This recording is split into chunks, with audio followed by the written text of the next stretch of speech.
Chittagong city কর্পোরেশনের নতুন mayor doctor শাহাদাত হোসেনের নেতৃত্বে চট্টগ্রাম বন্দর থেকে হিস্সা আদায় করে ছাড়ল চট্টগ্রাম সিটি কর্পোরেশন চসিক।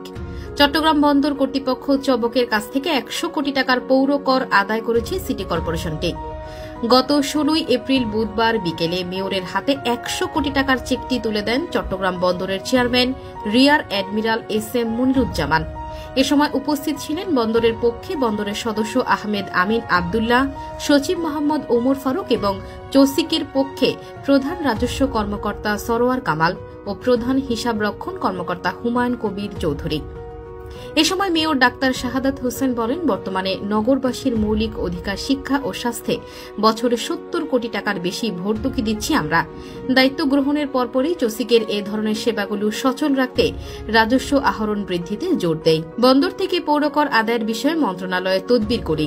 মন্ত্রণালয় এবং বন্দর কর্তৃপক্ষের সহায়তা এই ১০০ কোটি টাকা পাওয়ার ফলে নগরীর যোগাযোগ ব্যবস্থার উন্নয়নের পাশাপাশি নাগরিক সেবা বাড়াতে পারবে চসিক।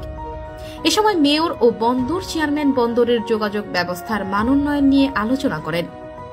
বন্দর চেয়ারম্যানের অনুরোধে মেয়র বন্দর কেন্দ্রিক ক্ষতিগ্রস্ত সড়কগুলো সংস্কারে দ্রুত পদক্ষেপ গ্রহণের জন্য চসিকের প্রধান প্রকৌশলী আনিসুর রহমানকে নির্দেশনা দেন।